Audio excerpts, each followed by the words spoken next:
ഞാൻ കർത്താവിനെ സ്തോത്രം ചെയ്യുന്നു.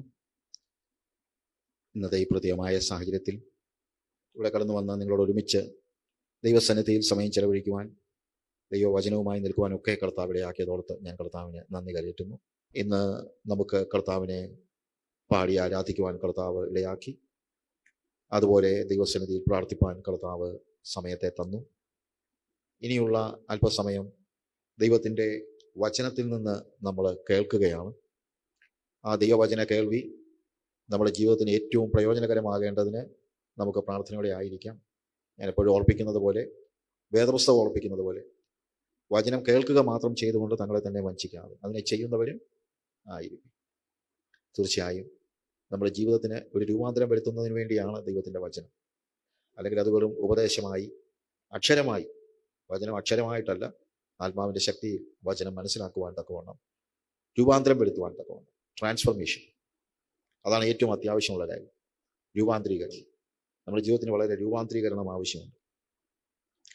ഇന്ന് ഞാൻ ദൈവത്തിൻ്റെ വചനത്തിൽ നിന്ന് പറയുവാൻ ഉദ്ദേശിക്കുന്ന അതിന് ആധാരമായിട്ട് ഒരു വാക്യം, 1 തെസ്സലോനിക്കരുടെ ലേഖനം 1-ാം അധ്യായം, 1 തെസ്സലോനിക്കർ 1-ാം അധ്യായം അതിൻ്റെ 4-ാമത്തെ വാക്യം, ഞങ്ങൾ നിങ്ങൾക്ക് എല്ലാവർക്കും വേണ്ടി എപ്പോഴും ദൈവത്തിന് സ്തോത്രം ചെയ്യുന്നു. ദൈവത്താൽ സ്നേഹിക്കപ്പെട്ട സഹോദരന്മാരെ, നിങ്ങളുടെ തെരഞ്ഞെടുപ്പിനെ അറിയുന്നുവല്ലോ. ഈ തെസ്സലോനിക്ക ലേഖനം ഞാൻ കഴിഞ്ഞ ദിവസങ്ങളിലൊക്കെ പഠിച്ചുകൊണ്ടിരിക്കുകയായിരുന്നു. അത് നമുക്ക് ദീർഘമായി പഠിക്കാനുള്ള സന്ദർഭമില്ല. ഈ ഒരു വാക്യത്തിൻ്റെ അടിസ്ഥാനത്തിൽ ചില കാര്യങ്ങൾ ഓർപ്പിക്കുവാനാണ് ഞാൻ ഉദ്ദേശിക്കുന്നത്. ഇവിടെ ദൈവസഭയുടെ, തെസ്സലോനിക്ക സഭയുടെ ഐഡന്റിറ്റി അവിടെ കൃത്യമായിട്ട് പറയുകയാണ്. 1, you are loved by God, നിങ്ങൾ ദൈവത്താൽ സ്നേഹിക്കപ്പെട്ടവരാണ്.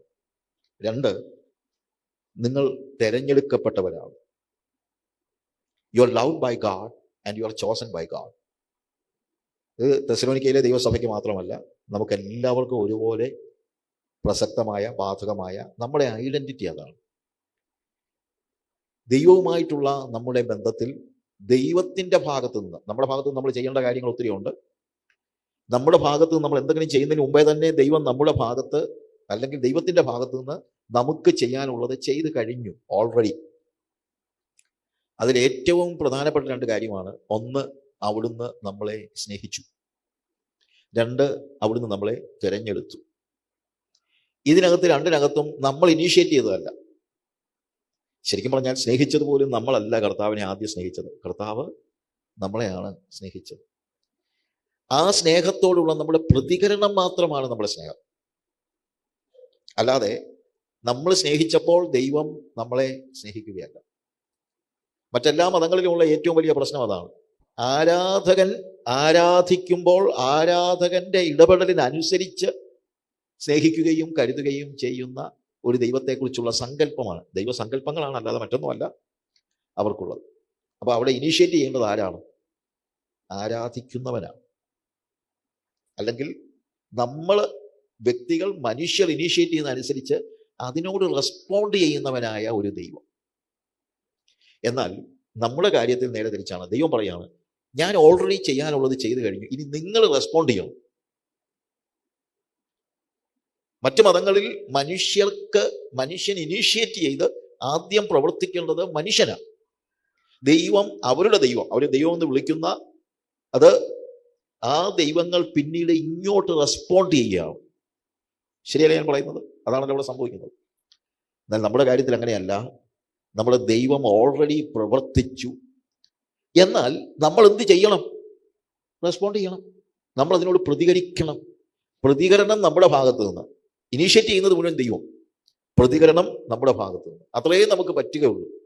വേറെ ഒന്നും പറ്റത്തില്ല, വേറെ ഒന്നും പറ്റുകയില്ല. കൃപയാലല്ലോ വിശ്വാസം മൂലം നിങ്ങൾ രക്ഷിക്കപ്പെട്ടിരിക്കുന്നത്. അപ്പൊ ആദ്യം ഉണ്ടായത് വിശ്വാസമാണോ കൃപയാണോ? കൃപയാ. മനസ്സിലാക്കണം. കൃപ ദൈവത്തിന്റെ ഭാഗത്ത് നിന്ന്, വിശ്വാസം നമ്മുടെ ഭാഗത്ത് നിന്ന്. കൃപയാലല്ലോ വിശ്വാസം മൂലം നമ്മൾ രക്ഷിക്കപ്പെട്ടത്. അപ്പോൾ നമ്മുടെ രക്ഷണ്യ പ്രവൃത്തി ഇനീഷ്യേറ്റ് ചെയ്തത് ആരാ? നമ്മളല്ല. ഇനീഷ്യേറ്റ് ചെയ്തത് ദൈവമാണ്. നമ്മൾ അതിനോട് പ്രതികരിക്കുന്നത് മാത്രമേ ഉള്ളൂ. കൃപയോട് വിശ്വാസം കൊണ്ട് പ്രതികരിക്കുമ്പോഴാണ് രക്ഷ പൂർണ്ണമാകുന്നത്. ഞാൻ പറഞ്ഞത് നിങ്ങൾ ഗ്രഹിക്കുന്നുണ്ടെന്ന് എനിക്കറിയാം. അതിനോ ഒന്ന് ശ്രദ്ധിക്കുക. കൃപയാണ് ആദ്യത്തേത്, വിശ്വാസമല്ല. പലപ്പോഴും ആളുകളെ വിശ്വാസത്തിന്റെ അപ്പോസ്തലൻ എന്നൊക്കെ പറഞ്ഞേ പലരെയും വിശ്വാസത്തിന്റെ ഇത്. പക്ഷെ വിശ്വാസം എന്ന് പറയുന്നത് മനുഷ്യന് ദൈവത്തിന്റെ കൃപയോടുള്ള ഒരു പ്രതികരണം മാത്രമാണെന്ന് അറിയുമ്പോൾ നമ്മൾ എപ്പോഴും എംഫസൈസ് ചെയ്യുന്നതും നമ്മളെ ത്രസിപ്പിക്കുന്നതും ദൈവത്തിന്റെ കൃപയായിരിക്കും. കൃപ. ഇവിടെ ദൈവം നമ്മളെ സ്നേഹിച്ചു, പിന്നെന്ത് ചെയ്തു? നമ്മളെ തെരഞ്ഞെടുത്തു. ഒത്തിരി കാര്യങ്ങളുണ്ട്. പക്ഷേ ഈ ഒരൊറ്റ വാക്യം, അതുകൊണ്ട് ഞാൻ പറഞ്ഞത് ഇതങ്ങ് വിശാലമായിട്ട് പോയാൽ നമുക്ക് ഇവിടെ നിൽക്കുന്നൊന്നുമില്ല. അതുകൊണ്ട് ഈ ഒരൊറ്റ വാക്യത്തിൽ ഈ 2 കാര്യങ്ങൾ മാത്രം ഒന്ന് പെട്ടെന്ന് പറയാൻ ഞാൻ ഉദ്ദേശിക്കുന്നത്. ഒന്ന്, we are loved by God. നമ്മൾ ദൈവത്താൽ സ്നേഹിക്കപ്പെട്ട, ദൈവത്താൽ തെരഞ്ഞെടുക്കപ്പെട്ട, loved by God and chosen by God. ഈ 2 കാര്യങ്ങൾ മാത്രമേ ഇന്ന് നമുക്ക് ചിന്തിക്കാനുള്ള സമയമുള്ളൂ. ദൈവത്താൽ നമ്മൾ സ്നേഹിക്കപ്പെട്ടു. ഈ സ്നേഹത്തിന്റെ പ്രത്യേകത, നമ്മൾ ഹ്യൂമൻ വേയിൽ കാണുന്ന ഒരു സ്നേഹമേ അതിൻ്റെ നമുക്ക് കമ്പയർ ചെയ്യാൻ പറ്റാത്തതുപോലെ, മാനുഷികമായി നമുക്ക് കൺസീവ് ചെയ്യാവുന്നതിനേക്കാൾ, നമുക്ക് സ്വപ്നം കാണാൻ കഴിയുന്നതിനേക്കാൾ, നമുക്ക് ഭാവനയിൽ കാണാൻ കഴിയുന്നതിനേക്കാൾ വലിപ്പമുള്ള ഒരു സ്നേഹം കൊണ്ടാണ് ദൈവം നമ്മളെ സ്നേഹിച്ചത്. പഴയ നിയമത്തിലും പുതിയ നിയമത്തിലും എല്ലാം ദൈവ സ്നേഹത്തെക്കുറിച്ച് പറയുന്നതായ വേദഭാഗങ്ങളുണ്ട്. കർത്താവ് തന്നെ പറയുന്ന ഒരു കാര്യം, യിരെമ്യാവിന്റെ പ്രവചനം അതിന്റെ 31-ാം അധ്യായത്തിൽ നമ്മളോടുള്ള സ്നേഹത്തെക്കുറിച്ച് അതിന്റെ 3-ാമത്തെ വാക്യത്തിൽ, യിരെമ്യാവിന്റെ പ്രവചനം 31-ന്റെ 3-ാമത്തെ വാക്യത്തിൽ, യഹോവ ദൂരത്ത് നിന്ന് എനിക്ക് പ്രത്യക്ഷമായി അരുളി ചെയ്തത്, നിത്യസ്നേഹം കൊണ്ട് ഞാൻ നിന്നെ സ്നേഹിച്ചിരിക്കുന്നു. Everlasting love. നിത്യസ്നേഹം കൊണ്ട്. ഈ നിത്യ എന്ന വാക്കിന് പല അർത്ഥം അവിടെ ഉണ്ട്. അതിനകത്ത് 1-ാമത്തെ അർത്ഥം, അതിന് തുടക്കവും ഒടുക്കവും ഒന്നുമില്ല. അതായത് ദൈവം നമ്മളെ സ്നേഹിക്കാതിരുന്ന ഒരവസ്ഥയില്ല. മറ്റ് നമ്മളൊക്കെ ആരെയെങ്കിലുമൊക്കെ സ്നേഹിക്കുന്നതിനൊരു തുടക്കമുണ്ട്. എനിക്ക് ആ വ്യക്തിയോട് അന്നേരം മുതൽ എനിക്ക് അങ്ങ് സ്നേഹം വന്ന് നമ്മൾ പറയും, ഇല്ലേ? അന്നേരം മുതൽ എന്തെങ്കിലും ഒരു പ്രത്യേകമായ കാര്യം, അവളുടെ ഇടപെടലും എല്ലാം കണ്ടു കഴിഞ്ഞപ്പോൾ, അല്ലെങ്കിൽ ആ സഹോദരന്റെ ആ നമ്മളോടുള്ള ഇടപെടലും കരുതലും ഒക്കെ കണ്ടപ്പോൾ എനിക്ക് അങ്ങ് സ്നേഹം വന്നു. അപ്പൊ സ്നേഹത്തിന് എന്തുണ്ട്? ഒരു തുടക്കമുണ്ട്. പക്ഷെ ദൈവം പറയാണ്, ഞാൻ നിന്നെ സ്നേഹിച്ചത് ഇടയ്ക്കൊരു പോയിന്റ് തൊട്ടല്ല. എപ്പോ തൊട്ട് സ്നേഹിച്ചു? നിത്യമായി. നിത്യസ്നേഹത്താൽ. അവിടെ എഴുതിയിരിക്കുന്നതാണ്, നിത്യസ്നേഹം കൊണ്ട് ഞാൻ നിന്നെ സ്നേഹിച്ചിരിക്കുന്നു. നിത്യസ്നേഹം. അതിന് എന്ന് തുടങ്ങിയെന്ന് നമുക്ക് പറയാൻ പറ്റില്ല. കാര്യം അങ്ങനെ സ്നേഹിക്കാതിരുന്ന ഒരവസ്ഥ ഇല്ല. ദൈവം നമ്മളെ സ്നേഹിക്കാതിരുന്ന ഒരു കാലഘട്ടമില്ല. ഇനി തിരിച്ചുകൊണ്ട്, ഈ എവർലാസ്റ്റിംഗ് എന്ന് പറയുമ്പോഴത്തേക്ക് തുടക്കം നമുക്ക് ഒരു പോയിന്റിൽ കൊണ്ടുവെക്കാൻ പറ്റത്തില്ല എന്ന് പറയുന്നത് പോലെ അതിനൊരു ഒടുക്കവും കൊണ്ടുവെക്കാൻ പറ്റത്തില്ല. എന്ന് വരെ ദൈവം നമ്മളെ സ്നേഹിക്കുമെന്ന് ചോദിച്ചാൽ അതിനും പറയാൻ കഴിയുന്ന എന്താ? നിത്യത, നിത്യസ്നേഹമാണ്. നമ്മളെ സ്നേഹിക്കാതിരിക്കുന്ന ഒരു അവസ്ഥയേ ഇല്ലാത്തതുപോലെ. അതാണ് ദൈവസ്നേഹത്തിന്റെ പ്രത്യേകത. അങ്ങനെ ഒരു സ്നേഹം കൊണ്ടാണ് കർത്താവ് നമ്മളെ സ്നേഹിച്ചത്. We are loved by God with an everlasting love. Everlasting, നിത്യമായി, നിരന്തരമായിട്ട് സ്നേഹിച്ചുകൊണ്ടിരുന്നു. ഗ്യാപ്പില്ലാത്ത സ്നേഹം. നമ്മുടെ പ്രതികരണങ്ങൾ കൊണ്ടുപോലും അവന്റെ സ്നേഹത്തിന് വ്യതിയാനം ഉണ്ടാകുന്നില്ല. നമ്മൾ യോഹന്നാന്റെ സുവിശേഷം 13-ാം അധ്യായത്തിന്റെ 1-ാമത്തെ വാക്യം വായിക്കുമ്പോൾ അവിടെ യോഹന്നാൻ എഴുതുന്നതായ ഒരു പ്രധാനപ്പെട്ട കാര്യം, പെസഹ പെരുന്നാളിന് മുമ്പേ താൻ ഈ ലോകം വിട്ട് പിതാവിന്റെ അടുക്കൽ പോകുവാനുള്ള നാഴിക വന്നു എന്ന് യേശു അറിഞ്ഞിട്ട് ലോകത്തിൽ തനിക്കുള്ളവരെ സ്നേഹിച്ചതുപോലെ അവസാനത്തോളം അവരെ സ്നേഹിച്ചു. സ്നേഹിച്ചവരെ അവസാനത്തോളം എന്ത് ചെയ്തു? സ്നേഹിച്ചു. ആ സ്നേഹത്തിന് ഒരു വ്യത്യാസമുണ്ടായില്ല. കർത്താവ് ആരെയൊക്കെ സ്നേഹിച്ചു എന്ന് ഞാൻ ആലോചിച്ചിട്ടുണ്ട്. കർത്താവ് യോഹന്നാൻ എഴുതുമ്പോഴല്ല യേശു സ്നേഹിച്ച ശിഷ്യൻ എന്ന് എഴുതാറുണ്ട്. അപ്പൊ ഞാൻ ആലോചിച്ചിട്ടുണ്ട്, യേശു സ്നേഹിച്ചത് യോഹന്നാനെ മാത്രമാണോ? യോഹന്നാൻ മാറോട് ചാരിയിരുന്നെന്നൊക്കെ പറയുന്നത് ശരിയാണ്. പക്ഷെ വേറെ കാര്യമുണ്ട്, യോഹന്നാനെ മാത്രമേ കർത്താവ് സ്നേഹിച്ചുള്ളൂ? അല്ല, യേശു എല്ലാവരെയും ഒരുപോലെ സ്നേഹിച്ചു. പിന്നെ ആ സ്നേഹം ഏറ്റവും കൂടുതൽ മനസ്സിലാക്കിയത് യോഹന്നാനാണെന്നുള്ളതേ ഉള്ളൂ. ഒരുപക്ഷെ യോഹന്നാനായിരിക്കും യേശുവിനെ ഏറ്റവും കൂടുതൽ സ്നേഹിച്ചത്. അത് റെസ്പോണ്ട് ചെയ്യുകയാണ് ദൈവത്തിന്റെ സ്നേഹത്തോട്, യേശുവിന്റെ സ്നേഹത്തോട് യോഹന്നാൻ പ്രതികരിക്കുന്നെന്നുള്ളതേ ഉള്ളൂ. ദൈവത്തിന്റെ സ്നേഹം ഒരുപോലെയാണ് എല്ലാവരോടും. ഞാൻ ഉദാഹരണമായിട്ട് പറയാറുണ്ട്, ഈ വെയിലത്തോട്ട് നമ്മൾ ഒരു ടിൻ ഷീറ്റും ഒരു പ്ലൈവുഡും കൂടെ കൊണ്ടിടുക, ഒരേ ചൂടിൽ ഇത് രണ്ടും കിടക്കട്ടെ. ഒരു 2 മണിക്കൂർ 3 മണിക്കൂർ കഴിഞ്ഞിട്ട്, അല്ലെങ്കിൽ ഒരു 5 മണിക്കൂർ കഴിഞ്ഞിട്ട്, നമ്മൾ 5 മണിക്കൂറൊന്നും വേണ്ട, നമ്മൾ ഇതിനെ രണ്ടിനെയും തൊട്ട് നോക്കിയാൽ രണ്ടിൻ്റെയും ചൂട് ഒരുപോലെ ആയിരിക്കുമോ? അല്ല. പ്ലൈവുഡിന് ചൂട് കാണും, പക്ഷേ ടിൻഷീറ്റ് തൊടാൻ പോലും പറ്റത്തില്ല, അതുപോലെ ചൂട്. പക്ഷെ എൻ്റെ ചോദ്യം, ടിൻഷീറ്റിൽ പതിച്ച സൂര്യപ്രകാശവും പ്ലൈവുഡിൽ പതിച്ച സൂര്യപ്രകാശവും രണ്ടായിരുന്നു? അല്ല, ഒന്ന് തന്നെയാണ്. പക്ഷേ ആ സൂര്യന്റെ പ്രകാശത്തെ, ചൂടിനെ ഏറ്റവും കൂടുതൽ ആഗിരണം ചെയ്തത് ടിൻഷീറ്റാണ്. ഇതുപോലെ യേശു താൻ സ്നേഹിച്ചവരെ അവസാനത്തോളം സ്നേഹിച്ചു. പക്ഷേ ആ യേശുവിന്റെ സ്നേഹത്തെ ഏറ്റവും കൂടുതൽ ആഗിരണം ചെയ്തത് ആരായിരുന്നു? യോഹന്നാനായിരുന്നു. അതുകൊണ്ട് അവൻ പറയുക, എന്നെയാ ഏറ്റവും കൂടുതൽ യേശു സ്നേഹിച്ചത്. ചിലപ്പോൾ ഈ പിള്ളേരൊക്കെ വഴക്കുണ്ടാക്കുന്നുണ്ടല്ലേ, പപ്പ എന്നെയാ കൂടുതൽ സ്നേഹിക്കുന്നത്, അല്ല എന്നെയാ എന്ന് പറഞ്ഞുകൊണ്ട് ചേട്ടത്തി അനിയത്തി തമ്മിലൊക്കെ ചിലപ്പോൾ വഴക്കുണ്ടാക്കും. എന്നാൽ അപ്പന് രണ്ടുപേരോടും സ്നേഹം ഒരുപോലെ. പക്ഷേ കുഞ്ഞുങ്ങൾ ആ സ്നേഹം അങ്ങ് ആഗിരണം ചെയ്യുമ്പോഴത്തേക്ക് അവർക്ക് തോന്നുന്നത് എന്നെയാണ് ഏറ്റവും കൂടുതൽ സ്നേഹിക്കുന്നതെന്നാണ്. ഇതുപോലെ യേശു തൻ്റെ ശിഷ്യന്മാരെ എല്ലാവരെയും ഒരുപോലെ സ്നേഹിച്ചു, ഇൻക്ലൂഡിങ് ജൂഡാസ്. യൂദാസിനെയും സ്നേഹിച്ചു. ആരെ സ്നേഹിച്ചതുപോലെ? എൻ്റെ ചിന്ത, യോഹന്നാനെ സ്നേഹിച്ചതുപോലെയൊക്കെ യൂദാസിനെയും യേശു സ്നേഹിച്ചിട്ടുണ്ട്. പക്ഷേ യേശുവിൻ്റെ സ്നേഹം അവൻ ആഗിരണം ചെയ്തില്ല, അതിനോട് പ്രതികരിച്ചില്ല എന്നുള്ളതേ ഉള്ളൂ. നമ്മൾ ഇവിടെ വായിക്കുമ്പോൾ, ഈ വേദഭാഗം വായിക്കുമ്പോൾ നമുക്ക് മനസ്സിലാക്കാം ആ സ്നേഹത്തിന്റെ, യൂദാസിനെ സ്നേഹിച്ച സ്നേഹത്തിന്റെ പ്രത്യേകത. നിങ്ങൾ ഒരാൾ എന്നെ കാണിച്ചു കൊടുക്കുമെന്ന് പറഞ്ഞു. നമുക്ക് വാക്യങ്ങൾ അറിയാവുന്നതുകൊണ്ട് ഞാനത് വായിക്കുന്നില്ല. നിങ്ങൾ ഒരാൾ എന്നെ കാണിച്ചു കൊടുക്കും. ആരാ കർത്താവേ, ആരാ കർത്താവേ എന്ന് ചോദിച്ചു. കർത്താവ് പരസ്യമായിട്ട് ഉത്തരം പറഞ്ഞില്ല. യോഹന്നാൻ അവന്റെ മാറോട് ചാരി കിടന്നപ്പോൾ അവനോട് പറഞ്ഞു. പത്രോസ് ചോദിച്ചു, ചോദിക്കണം ആരോടാന്ന് ആരാ ചോദിക്കും. കാര്യം അത്രയും ഒരു തൻ്റെ ഇടം പത്രോസിന് ഇല്ലായിരുന്നു എൻ്റെ ചിന്ത. നീ അന്ന് വല്ലതും അങ്ങ് പറഞ്ഞു കഴിഞ്ഞാൽ പിന്നെ ആകെ ശല്യമാകത്തില്ലേ. യോഹന്നാൻ ഓരോ കാര്യം ഉണ്ടായിരുന്നു, ഉറപ്പുണ്ടായിരുന്നു, അത് ഞാനല്ല എന്താണെങ്കിലും. അവൻ അത്രയ്ക്ക് ഉറപ്പുണ്ടായിരുന്നു. ചോദിച്ചു, കർത്താവേ അതാരാ? അപ്പൊ പറഞ്ഞു, ഞാൻ താലത്തിൽ അപ്പം കഷണം മുക്കി കൊടുക്കുന്ന വ്യക്തി.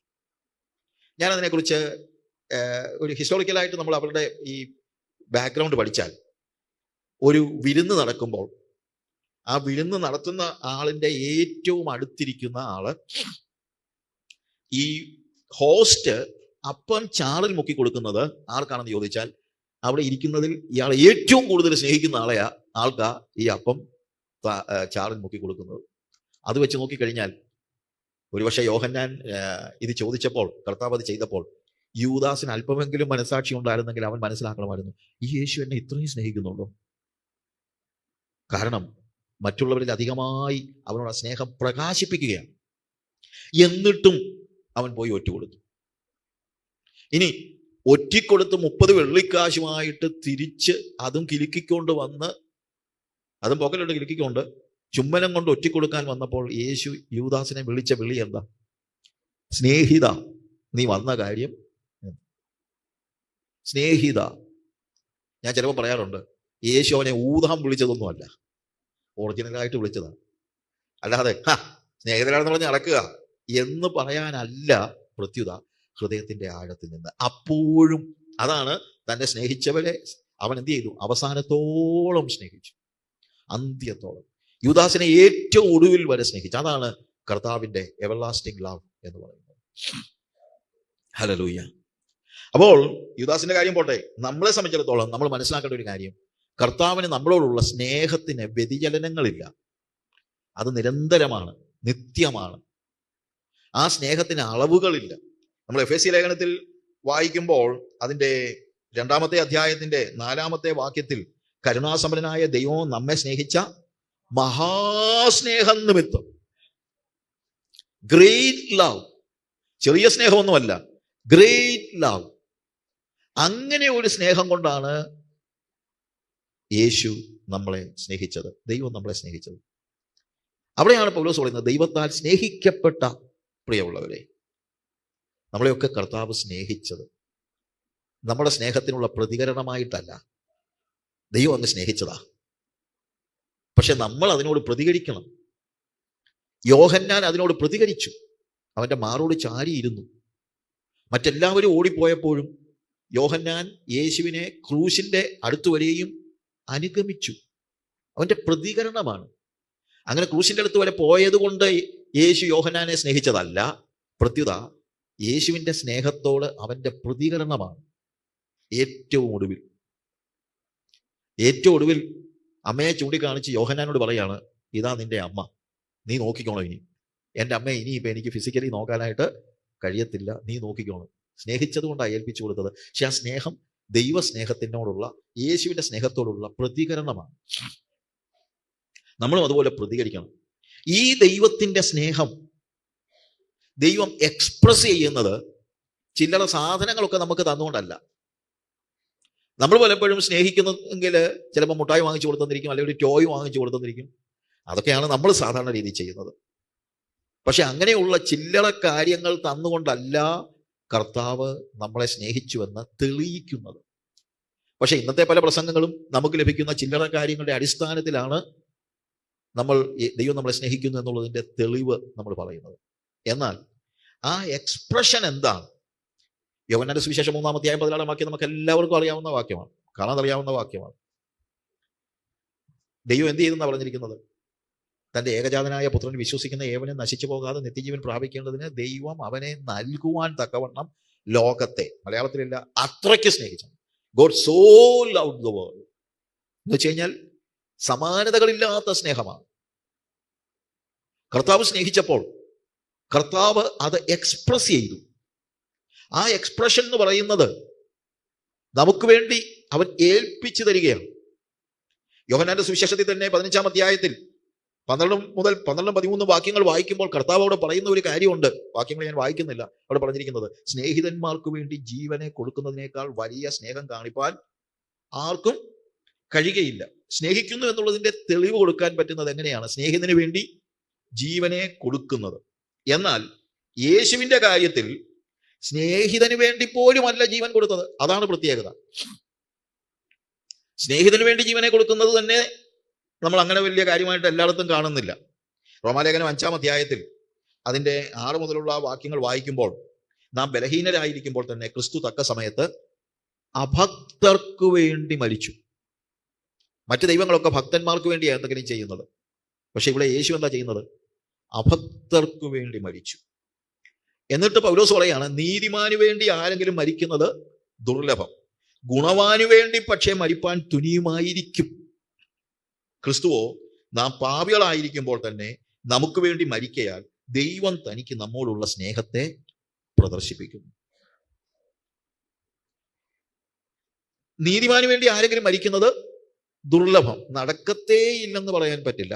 പക്ഷെ ഗുണവാനു വേണ്ടി ആരെങ്കിലും മരിക്കുമായിരിക്കും. പഞ്ചാബിൽ തീവ്രവാദം കൊടുമ്പിരി കൊണ്ടിരുന്നതായ ഒരു സമയത്ത് അന്ന് ഈ തീവ്രവാദികൾ പലപ്പോഴും ബസ്സുകളൊക്കെ തടഞ്ഞു നിർത്തി നേരെ അകത്തോട്ട് കയറി മെഷീൻ ഗൺ വെച്ച് അവിടെ നിൽക്കുന്നവരെ എല്ലാം കൊന്നേച്ച് പോകുന്നതായ ഒരു സാഹചര്യം. അന്ന് ഈ വെടിവയ്പ്പിൽ രക്ഷപ്പെട്ട ഒരു മനുഷ്യൻ പറഞ്ഞ ഒരു സ്റ്റോറി. അദ്ദേഹം പറഞ്ഞു, ഞാൻ ഇരിക്കാൻ സ്ഥലമില്ലായിരുന്നതുകൊണ്ട് കൈ പിടിച്ച് നിൽക്കുകയായിരുന്നു. അപ്പോഴാണ് തീവ്രവാദികൾ അകത്ത് കയറിയത്. അകത്ത് കയറി അവർ വെടിവെക്കാൻ തുടങ്ങി. പെട്ടെന്ന് ആരോ എന്നെ മറിച്ച് താഴെ ഇട്ടു. ഞാൻ കമന്നടിച്ച് വീണ് കഴിഞ്ഞപ്പോൾ അയാള് എൻ്റെ മണ്ടയ്ക്ക് കിടക്കുകയാണ്. പിന്നെ വെടിയുടെ ഒച്ച മാത്രമേ ഞാൻ കേട്ടുള്ളൂ. കുറച്ച് കഴിഞ്ഞപ്പോൾ ഞാൻ നോക്കി, എൻ്റെ മുകളിൽ കിടക്കുന്ന വ്യക്തി വെടിയേറ്റ് മരിച്ചിരുന്നു. ഞാനൊന്ന് തിരിച്ചിട്ടു, അതെൻ്റെ ഭാര്യയായിരുന്നു. ഗുണവാന് വേണ്ടി ഒരു പക്ഷേ മരിക്കുമായിരിക്കും. സ്വന്തം ഭർത്താവിന് വേണ്ടി സ്വന്തം ജീവനെ കൊടുക്കുവാൻ, ഞാൻ മരിച്ചാലും എൻ്റെ ഭർത്താവ് ജീവിക്കണം എന്നുള്ള ബോധ്യത്തോടുകൂടെ ജീവനെ ഏൽപ്പിച്ചു കൊടുത്തതായ ഒരു സ്ത്രീ. ഗുണവാന് വേണ്ടി ആരെങ്കിലും മരിക്കുന്നത് ദുർലഭം, നടക്കത്തില്ലെന്ന് പറയാൻ പറ്റില്ല. ഓസ്വാൾഡ് ചേമ്പേഴ്സ് എന്ന് പറയുന്ന റൈറ്ററെ നിങ്ങൾക്കൊക്കെ പലർക്കും അറിയാം. ഓസ്വാൾഡ് ചേമ്പേഴ്സ് സൗത്ത് ആഫ്രിക്കയിൽ പ്രവർത്തിച്ചുകൊണ്ടിരുന്നതായ സമയത്ത് 35-36 വയസ്സുണ്ട്. When he was young. അദ്ദേഹത്തിൻ്റെ ഒത്തിരി പുസ്തകങ്ങളുണ്ട്. അന്ന് അദ്ദേഹം ഏറ്റവും വലിയ ഒരു അസുഖം ബാധിച്ച് മെനിഞ്ചൈറ്റിസ്, അതുപോലെ ഓൾമോസ്റ്റ് ഡെത്ത് ബെഡിലായിരുന്ന സമയത്ത് അന്നേരമാണ് സിവിൽ വാർ നടക്കുന്നത്. സിവിൽ വാർ നടന്നുകൊണ്ടിരുന്നപ്പോൾ ഇദ്ദേഹം ചികിത്സ തേടിയതായ ഹോസ്പിറ്റലിൽ കംപ്ലീറ്റ് ബെഡും ഫുള്ളാണ്. ഇദ്ദേഹത്തിനൊരു ബെഡ് കിട്ടി, അദ്ദേഹം അവിടെ കിടക്കുകയാണ്. പക്ഷേ ഓൾമോസ്റ്റ് മരണത്തെ മുഖാമുഖം കണ്ട് കിടക്കുകയാണ്. പെട്ടെന്ന് സിവിൽ വാറിൽ വെടിയേറ്റ് മരണത്തോട് മല്ലിടുന്നതായ ഒരു പട്ടാളക്കാരനെ അവിടെ കൊണ്ടുവന്നു. അയാളെ കിടത്താനൊരു ബെഡില്ല. ഓസ്വാൾഡ് ചേമ്പേഴ്സ് പറഞ്ഞു, ഞാൻ നിലത്ത് കിടന്നോളാം, എന്നെ പുറത്തിട്ടേര് ഈ പട്ടാളക്കാരന് ബെഡ് കൊടുക്കണമെന്ന് പറഞ്ഞു. മനസ്സോടെ അല്ലെങ്കിൽ പോലും അവരത് ചെയ്തു. കാര്യം പട്ടാളക്കാരൻ അതുപോലെ ഒരു മിനിറ്റ് പോലും താമസിക്കാൻ വയ്യാത്ത ഒരു സാഹചര്യത്തിലാണ്. ആ പട്ടാളക്കാരൻ രക്ഷപ്പെട്ടു. പക്ഷേ ഓസ്വാൾഡ് ചേമ്പേഴ്സ്, ആഫ്രിക്കയുടെ മിഷണറി, അദ്ദേഹം ആ ഹോസ്പിറ്റലിൽ കിടന്ന് മരിച്ചു. When he was young, I think 35 years, ആ ഒരു പ്രായം, 33 or 35. അദ്ദേഹത്തിൻ്റെ അനേക പുസ്തകങ്ങൾ, പലതും അദ്ദേഹത്തിൻ്റെ ഭാര്യ ആണ് സ്ക്രൈബ് ചെയ്തിരിക്കുന്നത്. അങ്ങനെ അനേക പുസ്തകങ്ങൾ അദ്ദേഹം എഴുതിയിട്ടുണ്ട്. My atmosphere for his heist എന്ന് പറയുന്ന അദ്ദേഹത്തിൻ്റെ ഏറ്റവും ഫേമസ് ആയിട്ടുള്ള ഒരു ബുക്കുണ്ട്. അത് വാങ്ങിക്കാൻ കിട്ടുന്നതാണ്, ഡെയിലി ഡിവോഷൻ. ഞാൻ പറഞ്ഞത് മറ്റൊന്നുമല്ല, ഗുണവാന് വേണ്ടി ആരെങ്കിലും മരിക്കുന്നത് ദുർലഭം, നീതിമാന് വേണ്ടി ആരെങ്കിലും മരിക്കുന്നത് ദുർലഭം, ഗുണവാന് വേണ്ടി ആരെങ്കിലും മരിക്കാൻ തുനിയുമായിരിക്കും. പക്ഷേ യേശുവിൻ്റെ കാര്യം ഒന്ന് ആലോചിച്ചേ. നമ്മൾ നീതിമാനുമായിരുന്നില്ല, നമ്മളെ കൊണ്ട് ദൈവത്തിനൊരു പ്രയോജനം ഉണ്ടായിരുന്നില്ല. ഗുണവാൻ എന്ന് പറഞ്ഞാൽ അതാണ്, പ്രയോജനമുള്ളവർക്ക് വേണ്ടി എന്ന് പറയുന്നത്. മറ്റേ പഞ്ചാബിൽ ആ സഹോദരി ചെയ്തത് വലിയ ത്യാഗമാണെങ്കിലും ആർക്ക് വേണ്ടിയാണ്? സ്വന്തം ഭർത്താവിന് പകരമായിട്ടാണ്. പക്ഷെ ഇവിടെ യേശു തൻ്റെ സ്നേഹം പ്രകാശിപ്പിച്ചത് എങ്ങനെയാണ്? തൻ്റെ സ്നേഹം പ്രകാശിപ്പിച്ചത് ആ രീതിയിലൊന്നുമല്ല. നാം അഭക്തരായിരിക്കുമ്പോൾ തന്നെ, ക്രിസ്തുവ നാം പാപികളായിരിക്കുമ്പോൾ തന്നെ നമുക്ക് വേണ്ടി മരിക്കയാൽ ദൈവം തനിക്ക് നമ്മോടുള്ള സ്നേഹത്തെ പ്രദർശിപ്പിക്കുന്നു. അത് മഹാസ്നേഹമാണ്. എവർലാസ്റ്റിംഗ് ലവ് എന്ന് തന്നെയല്ല, ഇറ്റ്സ് ഗ്രേറ്റ് ലവ്. ഒരു മനുഷ്യന് മനസ്സിലാക്കാൻ കഴിയാത്ത ഒരു സ്നേഹമാണ് യേശുവിൻ്റെ സ്നേഹം. കാരണം സ്നേഹിതന് വേണ്ടി പോലും അല്ല യേശു മരിച്ചത്. കർത്താവ് തന്നെ പറഞ്ഞു, സ്നേഹിതന്മാർക്ക് വേണ്ടി ജീവനെ കൊടുക്കുന്നതിനേക്കാൾ വലിയ സ്നേഹം കാണിപ്പാൻ ആർക്കും കഴിയുകയില്ല. പക്ഷെ യേശു മരിച്ചത് സ്നേഹിതന്മാർക്ക് വേണ്ടി പോലുമല്ല, അഥവാ ഭക്തന്മാർക്ക് വേണ്ടി പോലുമല്ല. അങ്ങനെ ഒരു സാഹചര്യത്തിൽ നമുക്ക് വേണ്ടി മരിച്ചു. അതാണ് കർത്താവിനാൽ സ്നേഹിക്കപ്പെട്ട എന്ന് പറഞ്ഞാൽ. യേശുവിൻ്റെ സ്നേഹത്തെക്കുറിച്ച് നമ്മളൊന്ന് മനസ്സിലാക്കണം. We are loved by God. എങ്ങനെയുള്ള സ്നേഹം? Sacrificial love. Love is always sacrificial. ത്യാഗമില്ലാതെ സ്നേഹമില്ല. നമ്മുടെ നാട്ടിലൊരു ഭാഷയുണ്ടല്ലോ, നാക്കുകൊണ്ട് ഊട്ടരുതെന്ന്. എല്ലാവരും അതിന് ഭയങ്കര മിടുക്കന്മാരാണ് നമ്മളെല്ലാം. പറയുന്നൊക്കെ കേട്ട് കഴിഞ്ഞാൽ എൻ്റെ ദൈവമേ, ഭയങ്കര നാക്കുകൊണ്ട്. പ്രായോഗികമായി അത് പ്രതിഫലിപ്പിക്കുവാൻ കഴിയുന്ന ഒരു സാഹചര്യം വരുമ്പോഴാണ് നമ്മൾ യഥാർത്ഥത്തിൽ ഒരു വ്യക്തിയെ സ്നേഹിക്കുന്നുണ്ടോ ഇല്ലയോ എന്നുള്ളത് മനസ്സിലാക്കുന്നത്. ഞാൻ തീരെ ചെറിയ പ്രായത്തിൽ എൻ്റെ കുഞ്ഞുങ്ങളൊക്കെ പഠിപ്പിച്ചിട്ടുള്ള ഒരു കാര്യമുണ്ട്. Always live for others and if you get a chance try even to die for others. അതാണ് യഥാർത്ഥത്തിലുള്ള സ്നേഹം എന്ന് പറയുന്നത്. എപ്പോഴും മറ്റുള്ളവർക്ക് വേണ്ടി ജീവിക്കുക, പിന്നെ ഏതെങ്കിലും ഒരു സാഹചര്യം ഉണ്ടായാൽ മറ്റുള്ളവർക്ക് വേണ്ടി മരിക്കാനും നമ്മൾ തയ്യാറാകണം. പറയാൻ എളുപ്പമാണ്, ഈ പറയുന്ന എനിക്കുൾപ്പെടെ പറയാൻ എളുപ്പമാണ്. നാക്കുകൊണ്ട് പറയുക മാത്രമല്ല ഞാൻ പറഞ്ഞത്. അറ്റ്ലീസ്റ്റ് മറ്റുള്ളവർക്ക് വേണ്ടി ജീവിക്കാനെങ്കിലും നമുക്ക് കഴിയും. നമ്മളോട് തന്നെ ചോദിച്ചത്. എന്നാൽ യേശു മറ്റുള്ളവർക്ക് വേണ്ടി ജീവിക്കുക മാത്രമല്ല, മറ്റുള്ളവർക്ക് വേണ്ടി മരിക്കുകയും ചെയ്തു. അതാണ് സ്നേഹത്തിന്റെ പ്രകാശനം എന്ന് പറയുന്നത്. അതാണ് ദൈവ സ്നേഹത്തിന്റെ തെളിവ് എന്ന് പറയുന്നത്. 1 യോഹന്നാന്റെ സുവിശേഷം, യോഹന്നാൻ 3:16 നമുക്ക് എല്ലാവർക്കും അറിയാം. 1 യോഹന്നാൻ 3:16 ഇതേപോലെ തന്നെ നമ്മൾ കാണുന്നതായ കാര്യം, അവൻ നമുക്ക് വേണ്ടി തൻ്റെ പ്രാണനെ വെച്ചു കൊടുത്തതിനാൽ സ്നേഹം എന്ത് എന്ന് നാം അറിഞ്ഞിരിക്കുന്നു. സ്നേഹം എന്താണെന്ന് നമ്മൾ അറിഞ്ഞത് എങ്ങനെയാണ്? വാക്കുകൾ കൊണ്ടല്ല, പ്രത്യുത യേശു നമുക്ക് വേണ്ടി പ്രാണനെ വെച്ചു തന്നതിനാൽ. മറ്റു ദൈവങ്ങളൊക്കെ ഗിഫ്റ്റ് തരുന്നവരാണ്, എന്നാൽ യേശു ലൈഫ് തന്നവനാണ്. അതാണ് വ്യത്യാസം. സമ്മാനങ്ങൾ തരുന്നവനാണ് നമ്മുടെ മനസ്സിലെ ദൈവം എന്ന് പറയുന്നത്, സമ്മാനങ്ങൾ തരുന്നവനാണ്. എന്നാൽ യേശു ജീവൻ തന്നവനാണ്. ഹല്ലേലൂയ. പഴയ നിയമവും പുതിയ നിയമവും തമ്മിലുള്ള വ്യത്യാസം എന്താണെന്ന് ഒരാളോട് ചോദിച്ചപ്പോൾ ഒരാൾ പറഞ്ഞതെന്നറിയാം. പഴയ നിയമത്തിൽ ആടുകൾ ഇടയന് വേണ്ടി മരിക്കുന്നു, പുതിയ നിയമത്തിൽ ഇടയൻ ആടിനു വേണ്ടി മരിക്കുന്നു. പഴയ നിയമം പുതിയ തമ്മിലുള്ള വ്യത്യാസമാണ്. പഴയ നിയമത്തിൽ എന്താണ്? ആടുകളെ കൊണ്ട് യാഗമർപ്പിക്കുകയാണ്. പക്ഷേ പുതിയ നിയമത്തിൽ ഇടയൻ യാഗമാവുകയാണ്. ഇത് ലോകത്തിൽ ഒരിടത്തും കാണുന്ന കാര്യമല്ല. It is unique. വേറൊരിടത്തും കാണാൻ കഴിയാത്ത ഒരു കാര്യമാണ് യേശുവിൽ നമ്മൾ കാണുന്നത്. നമുക്ക് പകരമായിട്ട് മരിക്കുന്ന അവസ്ഥ. അങ്ങനെയുള്ള സ്നേഹത്തിന്റെ ആ പ്രകാശനം, ആ സ്നേഹത്താൽ സ്നേഹിക്കപ്പെട്ടവരാണ് നമ്മൾ എന്നുള്ളതാണ് തെസ്സലോനിക്കർക്ക് ലേഖനം എഴുതുമ്പോൾ പൗലോസ് പറയുന്നതായ കാര്യം. നിങ്ങൾ ദൈവത്താൽ സ്നേഹിക്കപ്പെട്ട സഹോദരന്മാരെ. വായിച്ചു പോകാൻ എളുപ്പമാണ്, പക്ഷേ ഒന്ന് ആലോചിച്ച് നോക്കിയേ, ആ ദൈവം സ്നേഹിച്ചത് കൊണ്ട് നമുക്ക് എന്ത് ചെയ്തു എന്നുള്ളതിനെ കുറിച്ചുള്ള ഒരു ബോധ്യം നമുക്ക് അനിവാര്യമാണ്. ഇനി അടുത്തത്, സ്നേഹിക്കപ്പെട്ടു എന്ന് മാത്രമല്ല അവിടെ എഴുതിയിരിക്കുന്നത്, നിങ്ങളുടെ തെരഞ്ഞെടുപ്പിനെ നിങ്ങൾ അറിയുന്നുവല്ലോ. We are not only loved by God, we are also chosen by God. നമ്മൾ ദൈവത്താൽ സ്നേഹിക്കപ്പെട്ടു എന്ന് മാത്രമല്ല, നമ്മൾ എന്തും കൂടെ ചെയ്യുന്നുണ്ട്, എന്തും കൂടെ ഉണ്ട് അതിനോട് ചേർന്ന്, ദൈവത്താൽ നമ്മൾ തെരഞ്ഞെടുക്കപ്പെട്ടിരിക്കുന്നു. ദൈവത്താൽ തെരഞ്ഞെടുക്കപ്പെട്ടവനാണ് ഞാനിത് പ്രത്യേകം പറയുന്നതിന്റെ കാര്യം എന്താണെന്ന് ചോദിച്ചു കഴിഞ്ഞാൽ, നമ്മുടെ ഐഡന്റിറ്റിയുമായി റിലേറ്റഡ് ആയിട്ട് നമ്മുടെ മനസ്സിൽ എപ്പോഴും നിറഞ്ഞു നിൽക്കേണ്ടതായ ഒരു ബോധ്യമാണ്, I am loved by God and I am chosen by God. ഞാൻ ദൈവത്താൽ സ്നേഹിക്കപ്പെട്ടവനാണ്. വെറുതെ അങ്ങനെ പറഞ്ഞു പോവുകയല്ല. അതിനുവേണ്ടി യേശു എന്ത് ചെയ്തു എന്നുള്ളതിന്റെ ബോധ്യം ഉണ്ടാകുമ്പോൾ, അപ്പോഴാണ് ഈ ഐഡന്റിറ്റി നമുക്ക് ഉണ്ടാകുമ്പോഴാണ് നമുക്ക് ദൈവം ഒരു യാഥാർത്ഥ്യമാകുന്നത്, യേശു ഒരു യാഥാർത്ഥ്യമാകുന്നത്. അപ്പോഴാണ് നമുക്ക് യേശുവിനെ സ്നേഹിക്കാൻ കഴിയുന്നത്. അപ്പോഴാണ് യേശുവിനെ പിൻപറ്റുവാൻ കഴിയുന്നത്. നമ്മൾ യേശുവിനോട് ചേർന്ന് ജീവിക്കുവാൻ നമ്മൾക്ക് പ്രാപ്തി തരുന്നത് നമ്മൾ ആരാണെന്നുള്ള തിരിച്ചറിവാണ്. ദൈവവുമായുള്ള റിലേഷനിൽ നമ്മുടെ ഐഡന്റിറ്റി എന്താണ്? I am loved by God. ഞാൻ ദൈവത്താൽ സ്നേഹിക്കപ്പെട്ടവനാണ്, ഞാൻ ദൈവത്താൽ തെരഞ്ഞെടുക്കപ്പെട്ടവനാണ്. I am loved by God, അത് ഞാൻ പറഞ്ഞല്ലോ. And I am chosen by God. ദൈവത്തിന്റെ തെരഞ്ഞെടുപ്പ്, ദൈവം വ്യക്തികളെ തെരഞ്ഞെടുക്കുന്നുണ്ട്, അതേപോലെ ദൈവം സഭയെ തെരഞ്ഞെടുക്കുന്നുണ്ട്, കുടുംബങ്ങളെ തെരഞ്ഞെടുക്കുന്നുണ്ട്. നമ്മളും തെരഞ്ഞെടുക്കണം.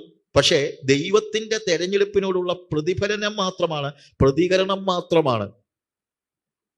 ഞാൻ പറഞ്ഞ മനസ്സിലാക്കണം. നമ്മുടെ തെരഞ്ഞെടുപ്പ് എന്ന് പറയുന്നത്, നമ്മള് വ്യക്തികളുടെ കാര്യം പറഞ്ഞാൽ, നെഹമ്യാവിന്റെ പുസ്തകത്തിൽ ഒരു വാക്യത്തില്, നെഹമ്യാവിന്റെ പുസ്തകം 9-ാമത്തെ അധ്യായം അതിൻ്റെ 7-ാമത്തെ വാക്യത്തിൽ അവിടെ കാണുന്നത് അബ്രഹാമിനുമായിട്ട് ബന്ധപ്പെട്ടാണ്. അബ്രാമിനെ തെരഞ്ഞെടുത്ത് അവനെ കൽദയ പട്ടണമായ ഊരിൽ നിന്ന് കൊണ്ടുവന്ന് അവന് അബ്രഹാം എന്ന് പേരിട്ട ദൈവമായ യഹോവ നീ തന്നെ. അപ്പൊ അബ്രാം ദൈവത്തെ തെരഞ്ഞെടുത്തു എന്ന് പറയുന്നതിനേക്കാൾ സത്യം എന്താണ്? ദൈവം അബ്രാമിനെ തെരഞ്ഞെടുത്തു എന്നുള്ളതാണ്.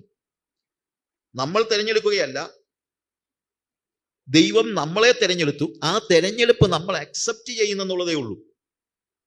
ദാവീദിനെ ദൈവം തെരഞ്ഞെടുത്തു എന്ന് നമ്മൾ കാണുന്നു. സങ്കീർത്തനങ്ങളില് അതിന്റെ 78-ാമത്തെ സങ്കീർത്തനം അതിന്റെ 70-ാമത്തെ വാക്യത്തിൽ നമ്മൾ അവിടെ അവൻ തന്റെ ദാസനായ ദാവീദിനെ തെരഞ്ഞെടുത്തു, ആട്ടിൻ തൊഴുത്തുകളിൽ നിന്ന് അവനെ വരുത്തി.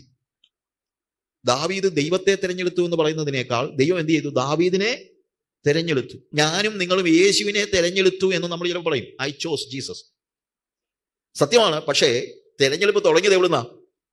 ദൈവത്തിൽ നിന്നാണ്. നമ്മൾ അതിനോട് പ്രതികരിച്ചു എന്ന് മാത്രമേ ഉള്ളൂ. ഇസ്രായേൽ ജനതയെ അവൻ തെരഞ്ഞെടുക്കുന്ന കാര്യങ്ങൾ യെശയ്യാവിന്റെ പ്രവചനത്തിന്റെ പല ഭാഗങ്ങളിൽ, ചില ഭാഗങ്ങൾ മാത്രം നമുക്കൊന്ന് വായിക്കാം. അതിന്റെ 41-ാമത്തെ അധ്യായത്തിൽ, യെശയ്യാവിന്റെ പ്രവചനം 41-ാമത്തെ അധ്യായത്തിൽ അതിന്റെ 8-9 വാക്യങ്ങൾ വായിക്കുമ്പോൾ, നീയോ എന്റെ ദാസനായ ഇസ്രായേലേ, ഞാൻ തെരഞ്ഞെടുത്ത യാക്കോബേ, എന്റെ സ്നേഹിതനായ അബ്രഹാമിന്റെ സന്തതിയെ, നീ എന്റെ ദാസൻ, ഞാൻ നിന്നെ നിരസിച്ചു കളയാതെ തെരഞ്ഞെടുത്തിരിക്കുന്നു എന്ന് പറഞ്ഞുകൊണ്ട് ഭൂമിയുടെ അറ്റങ്ങളിൽ നിന്ന് എടുക്കുകയും അതിന്റെ മൂലകളിൽ നിന്ന് വിളിച്ചു ചേർക്കുകയും ചെയ്തിരിക്കുന്നവനായുള്ളവേ. ഇസ്രായേലിനെ ദൈവം എന്ത് ചെയ്തു? തെരഞ്ഞെടുത്തു എന്നാണ് നമ്മൾ കാണുന്നത്. 43-ാമത്തെ അധ്യായത്തിലും പെട്ടെന്ന് വായിക്കുകയാണ്. അതിന്റെ 9 മുതലുള്ള വാക്യങ്ങൾ, സകല ജാതികളും ഒന്നിച്ചു കൂടട്ടെ, വംശങ്ങൾ ചേർന്ന് വരട്ടെ, അവരിൽ ആരത് പ്രസ്താവിക്കുകയും പണ്ട് പ്രസ്താവിച്ചത് കേൾപ്പിച്ചു തരികയും ചെയ്യുന്നു. അവർ നീതീകരിക്കപ്പെടേണ്ടതിന് സാക്ഷികളെ കൊണ്ടുവരട്ടെ, അവർ കേട്ടിട്ട് സത്യം തന്നെ എന്ന് പറയട്ടെ. നിങ്ങൾ അറിഞ്ഞ് എന്നെ വിശ്വസിക്കുകയും ഞാൻ ആകുന്നു എന്ന് ഗ്രഹിക്കുകയും ചെയ്യേണ്ടതിന് നിങ്ങൾ എന്റെ സാക്ഷികളും ഞാൻ തെരഞ്ഞെടുത്തിരിക്കുന്ന എന്റെ ദാസനുമാകുന്നു. നമ്മൾ ദാസന്മാരാണ്. പക്ഷേ ഈ ദാസ അനുഭവം എന്ന് പറയുന്നത് എന്റെ തെരഞ്ഞെടുപ്പല്ല, പ്രത്യുത ദൈവത്തിന്റെ തെരഞ്ഞെടുപ്പാണ്. അല്ലാതെ എനിക്ക് അങ്ങോട്ട് ചെന്ന് ഓഫർ ചെയ്യാൻ പറ്റത്തില്ല. നമുക്ക് നോർമൽ വേയിൽ ഒരു ജോലി ചിലപ്പം നമ്മളെ ജോലിക്ക് ഇങ്ങോട്ട് ചൂസ് ചെയ്യുന്നവരുണ്ട്. ചിലപ്പോൾ പറയാം I'm ready to do this job എന്നൊക്കെ പറയാൻ ഒരു ചാൻസ് ഉണ്ട്. പക്ഷെ ഇവിടെ അങ്ങനെ ഒരു ചാൻസ് ഇല്ല. അവനാണ് അവിടുത്തെ യേശുവിന്റെ ദാസനാവുക, ദൈവത്തിന്റെ ദാസനാവുക എന്നുള്ളത് ദൈവത്തിന്റെ തെരഞ്ഞെടുപ്പാണ്.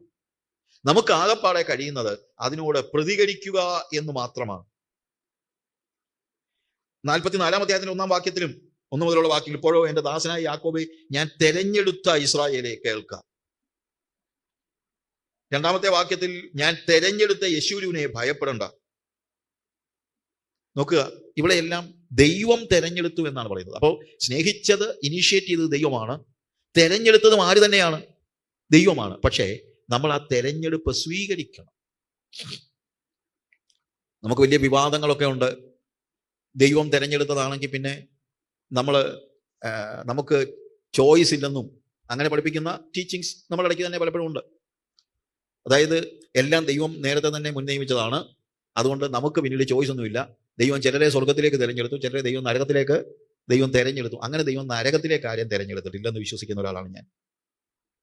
ചിലർ നരകത്തിൽ പോകുന്നുണ്ടെന്ന് എനിക്കറിയാം. അതെന്താണെന്ന് ചോദിച്ചു കഴിഞ്ഞാൽ, സ്വർഗത്തിലേക്ക് പോകാൻ അവർക്ക് മനസ്സില്ല. സ്വർഗത്തിലേക്ക് പോകണമെങ്കിൽ ചില കാര്യങ്ങളൊക്കെ ചെയ്യണം. ഒന്നാമത് ദൈവത്തിന്റെ തെരഞ്ഞെടുപ്പിനെ നമ്മൾ സ്വീകരിക്കണം.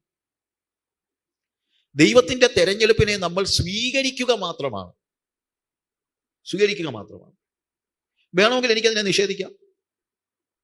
പൈറ്റ് കഴിഞ്ഞ ഒരു ചെറുക്കനെ IBM ചൂസ് ചെയ്തെന്ന് വെക്കുക. ന്യൂയോർക്കിലോ അല്ലെങ്കിൽ വാഷിങ്ടണിലോ അവരുടെ ഓഫീസിൽ ഒരു സീനിയർ പോസ്റ്റിലേക്ക് ചൂസ് ചെയ്തെന്ന് വെക്കുക. അവന് പോയി ഓഫർ ചെയ്യാൻ പറ്റിയല്ല. എനിക്കിപ്പം അല്ലെങ്കിൽ ഇവിടുത്തെ ഏതെങ്കിലും പിള്ളേർക്ക് പറയാൻ പറ്റുമോ ഞാൻ IBMന്റെ CEO ആകാനായിട്ട് തീരുമാനം എടുത്തിരിക്കുന്നത് പറയാൻ പറ്റും? അവർ വിളിക്കാതെ നമുക്ക് വല്ലതും ചെയ്യാൻ പറ്റും. പക്ഷെ അവർ വിളിച്ചു കഴിഞ്ഞാൽ വേണമെങ്കിൽ നമുക്ക് പറയാം എനിക്ക് വേണ്ട. വേണമെങ്കിൽ നമുക്ക് എന്ത് ചെയ്യാൻ പറ്റും? തെരഞ്ഞെടുപ്പിനെ നിഷേധിക്കാൻ പറ്റും. നിഷേധിക്കാൻ പറ്റുകയെന്ന് പഠിപ്പിക്കുന്നവരുണ്ട്. ഞാൻ അങ്ങനെ ചിന്തിക്കുന്നില്ല.